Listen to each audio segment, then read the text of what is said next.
Oke, di sini bersama saya Bagas Daniel dari program studi akuntansi mata kuliah pendidikan kewarganegaraan. Di sini saya akan menyampaikan beberapa ringkasan materi.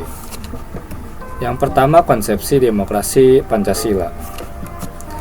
Demokrasi berasal dari bahasa Yunani kuno yaitu demos yang artinya rakyat dan kratos yang artinya pemerintahan. Pengertian demokrasi Pancasila. Demokrasi Pancasila adalah suatu demokrasi yang berdasarkan pada asas kekeluargaan dan gotong royong yang bertujuan kesejahteraan rakyat, memiliki kandungan berupa unsur-unsur kesadaran dalam berreligius, budi pekerti luhur dan kecintaan, berkesinambungan dan berkepribadian Indonesia. Sehingga dapat diartikan demokrasi sebagai pemerintahan dari rakyat, oleh rakyat, untuk rakyat. Supremasi hukum. Supremasi hukum merupakan sebuah prinsip inti demokrasi liberal yang mewujudkan ide-ide seperti konstitusionalisme dan pemerintahan dengan kekuasaan terbatas.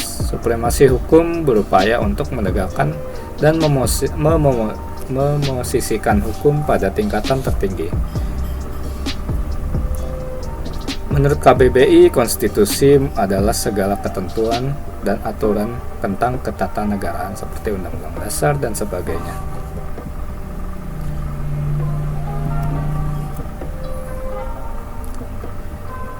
Penegakan supremasi hukum dapat berjalan dengan dua prinsip, yaitu prinsip negara hukum dan prinsip konstitusi. Menurut Johan Nasution dalam buku Negara Hukum dan Hak Asasi Manusia tahun 2018, negara hukum adalah sebuah negara yang penyelenggaraan kekuasaan pemerintahnya didasarkan atas hukum. Yang berikutnya, pendidikan demokrasi. Pendidikan demokrasi merupakan pembelajaran yang dibangun untuk mewujudkan lingkungan yang kritis dan aman, menghidupkan dialog dan keikutsertaan seluruh pihak. Menurut Barber tahun 2001.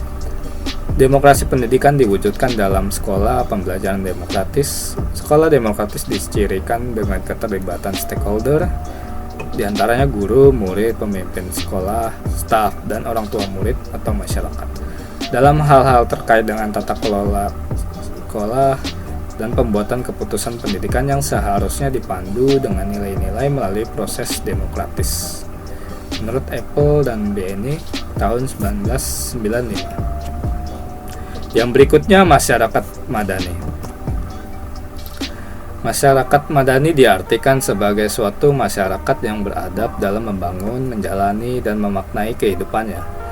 Kata madani berasal dari Arab, yaitu civil atau civilized, yang artinya beradab. Istilah masyarakat madani berarti masyarakat yang berperadaban.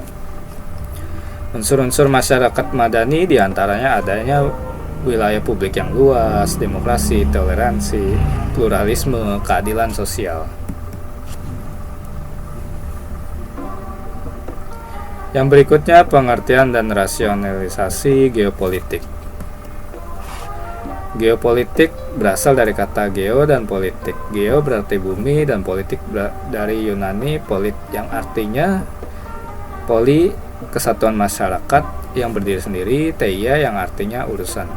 Geopolitik diartikan sebagai sistem politik atau peraturan-peraturan dalam wujud kebijaksanaan dan strategi nasional yang didorong oleh aspirasi nasional geografik. Kepentingan yang menitik beratkan pada pertimbangan geografik, wilayah, atau teritorial dalam arti luas. Suatu negara yang apabila dilaksanakan dan berhasil akan berdampak langsung atau tidak langsung kepada sistem politik suatu negara. Kondisi geografi suatu negara atau wilayah menjadi sangat penting dan menjadi pertimbangan pokok berbagai kebijakan, termasuk juga dalam merumuskan kebijakan keamanan nasional atau keamanan manusia. Wawasan Nusantara dan otonomi daerah. Wawasan berasal dari kata bahasa Jawa, yaitu mawas yang artinya melihat atau memandang. Maka wawasan Nusantara adalah cara pandang bangsa tentang diri dan lingkungannya dalam eksistensinya yang serba terhubung antara interaksi dan interrelasi serta pembangunannya di dalam bernegara di tengah-tengah lingkungannya, baik nasional, regional, maupun global. Otonomi daerah adalah kewenangan daerah otonom untuk mengatur dan mengurus kepentingan masyarakat setempat menurut prakarsa sendiri berdasarkan aspirasi masyarakat sesuai dengan peraturan perundang-undangan. Undang-Undang di nomor 32 tahun 2004 tentang pemerintahan daerah. Daerah otonom selanjutnya disebut daerah adalah kesatuan masyarakat hukum yang mempunyai batas daerah tertentu, berwenang mengatur mengurus kepentingan masyarakat setempat yang diatur dalam Undang-Undang Nomor 33 Tahun 2004 tentang perimbangan keuangan antara pemerintah pusat dan pemerintah daerah. Yang selanjutnya geostrategi dan ketahanan nasional. Geostrategi adalah geopolitik yang dalam pelaksanaannya yaitu kebijaksanaan pelaksanaan dalam menentukan tujuan, sarana-sarana serta penggunaan sarana-sarana tersebut guna mencapai tujuan nasional dengan memanfaatkan konstelasi suatu negara. Geostrategi nasional dapat dirumuskan dalam konteks konsepsi ketahanan nasional.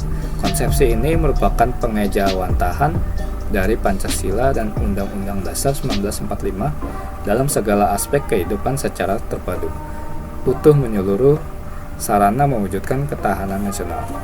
Menurut KBBI, mengejawantahkan artinya menjemakan, melaksanakan, memanifestasikan suatu posisi, kondisi, sikap, atau pendirian atau dan sebagainya.